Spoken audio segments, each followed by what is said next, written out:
Bom, pessoal, agora que nós já elaboramos todos os projetos, já fizemos a captação dos investidores, nós vamos agora nos preparar para poder iniciar a execução do projeto, né? Tocar a obra propriamente dito. E mais importante do que simplesmente tocar a obra, é importante que a gente entenda e tenha consciência do momento que a gente está agora, né? Então, a partir de agora, a gente já deve ter tudo resolvido com relação a projetos, captação dos investidores. Eu costumo dizer que é o momento de colocar o bolo no forno, né? Tudo que a gente tinha que fazer de trabalho e planejamento já foi feito.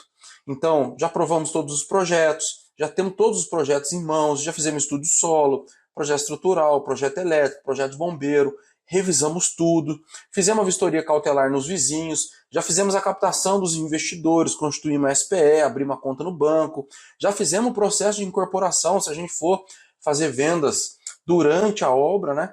E a gente vai dar início agora ao processo de execução da obra em si. Eu costumo dizer que daqui para frente é colocar o bolo no forno e esperar assar, porque tudo que nós tínhamos que fazer, nós já fizemos até aqui. É seguir todo o trabalho que nós desenvolvemos até aqui agora, tá ok? Então vamos lá, ó. Relembrando aqui, então neste módulo a gente vai aprofundar nos conceitos das etapas de execução de obra, o que a gente tem que dar atenção para que não escape, tem processos administrativos importantes que acontecem aqui durante a execução de obra, que a gente tem que ficar atento, principalmente processos administrativos com relação a INSS e contabilidade, que pode ter impacto futuro com relação à obtenção da CND na Receita Federal, que tem um impacto significativo no custo da obra, tá? Então a gente vai monitorar essas etapas aí durante a obra e o modelo de contratação de mão de obra. Então é isso que a gente vai desenvolver aqui agora, tá? E eu faço uma observação aqui, ó. A execução de obra exige não apenas uma coordenação eficiente dos recursos humanos e materiais, mas também um rigoroso acompanhamento técnico e financeiro. São esses dois paralelos, né? Imaginar que existe a receita do bolo aqui, que são os projetos de um lado, e a execução, né? A gente vai executar a receita aqui, desenvolver o projeto, né? Bater a massa do bolo. Então, à medida que a gente vai fazendo isso, a gente tem que ir verificando, olhando para o projeto e ver se está tudo certo. Claro, não é dessa forma simplista assim, porque a gente tem um projeto estrutural, que a gente precisa do acompanhamento do engenheiro estrutural, a gente tem um projeto elétrico, a gente tem um projeto hidráulico, enfim, a gente precisa coordenar o acompanhamento dessas etapas aí. Então, o que a gente vai ver nesse módulo, né? Primeira coisa, a abertura da CNO. A CNO é o nosso Cadastro Nacional de Obras. Eu vou mostrar para vocês aqui o que é a CNO, como que funciona, a importância e tudo mais, mas via de regra é o CPF da obra. Então, antes da gente iniciar a execução da obra, nesse momento aqui, imediatamente antes da execução, a gente precisa fazer a abertura do Cadastro Nacional de Obras, porque é com o CPF da obra que a gente vai fazer todas as vinculações de INSS na nossa obra e conseguir, quando a gente for fazer a regularização de obra no final, fazer a obtenção da CND com a contabilidade regular sem maiores problemas, tá? Então, essa aqui é uma fase importante agora no início. Depois, a estratégia de composição do time de trabalho. Então, como que vai ser a contratação da mão de obra que vai executar o meu projeto? Eu vou contratar uma empreiteira para poder executar a obra? Eu vou contratar todo mundo CLT que vai executar a minha obra?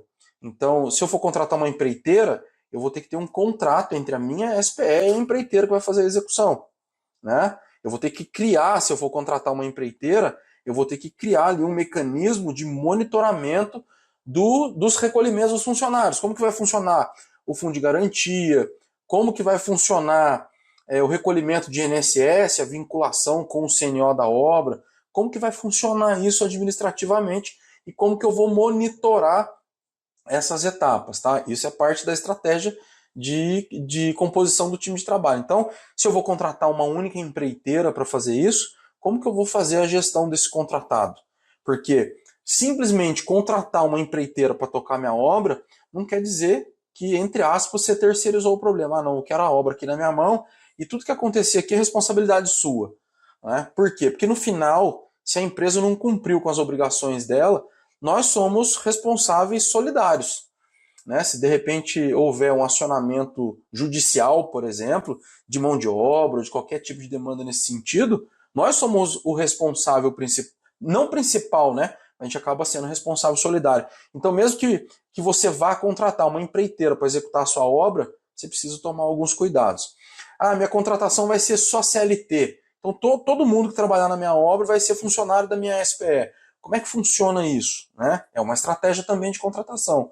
Ah, ou então, como eu faço aqui, que vai ser o tema principal aqui da nossa conversa quando a gente for falar de estratégia de composição do time operacional. Eu vou explicar para vocês como que eu faço essa composição. Eu utilizo o CLT, eu contrato empreiteira e eu utilizo o MEI também para poder compor a mão de obra. Então eu faço uma composição mista, não só empreiteira, não só CLT e não só o MEI, mas eu uso o melhor de cada um em cada momento da obra. Vou explicar em detalhes para vocês como que eu desenvolvo essa estratégia de composição do time operacional aí. E vem dando certo, a gente vem fazendo os recolhimentos, não temos problemas e conseguimos depois no final, é lógico, durante a obra, uma qualidade interessante de execução de obra e no final a obtenção da CND na Receita Federal sem grandes problemas, executando a obra dessa forma. Tá? O cronograma de visitas técnicas e de controle, importantíssimo para a gente. Tá? Então, o escritório de engenharia que você contratou para desenvolver os projetos de engenharia, né? Projeto estrutural, projeto arquitetônico, projeto elétrico, projeto hidráulico, enfim, todos os projetos aí, projeto de bombeiro, né? Como que nós organizamos um cronograma de acompanhamento desse pessoal para a nossa obra? Tá? A gente precisa disso, porque a gente não pode simplesmente sair executando a obra aí. Isso vale, pessoal, para qualquer tipo de obra. Desde que quem vai construir lá uma casa geminada até quem vai fazer um prédio de vários pavimentos, de muitas unidades.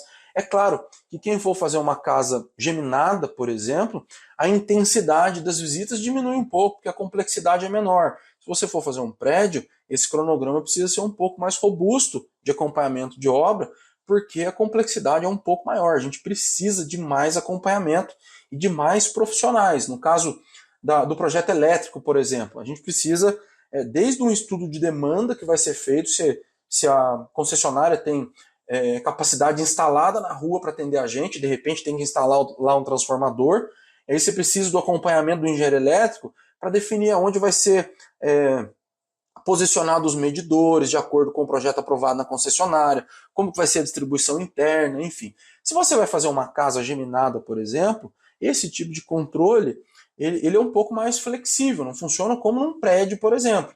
Tá? Mas a gente precisa ter ciência de que a gente precisa ter um cronograma de visitas técnicas e de controle.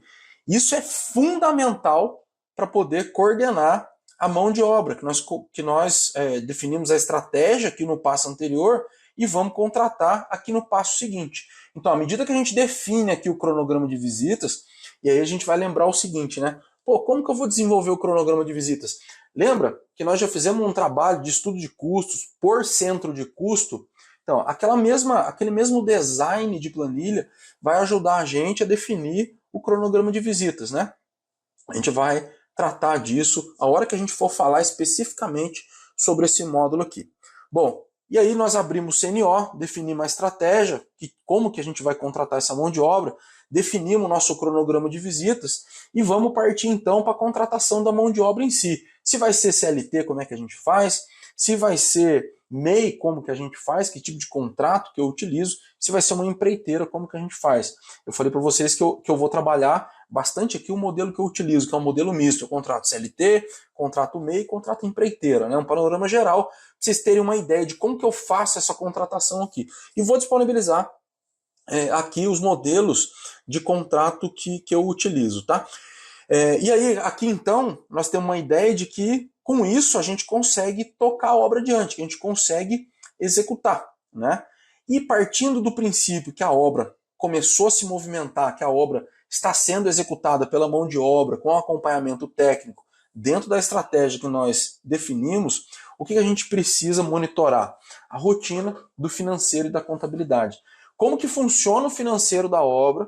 Porque é a partir da movimentação financeira da obra que a gente vai conseguir fornecer os dados necessários para a contabilidade para a contabilidade funcionar.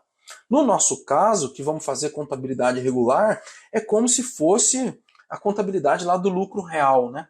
A contabilidade precisa ter registro de tudo que acontece na obra, de entradas e saídas, o dinheiro que entrou, da onde que entrou, o dinheiro que saiu, para onde que foi, cadê a comprovação de tudo, né?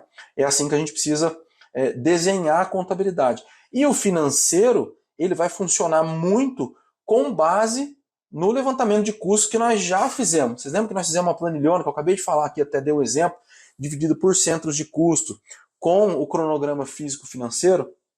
Então, esse trabalho que nós já fizemos vai servir para ajudar a gente aqui agora.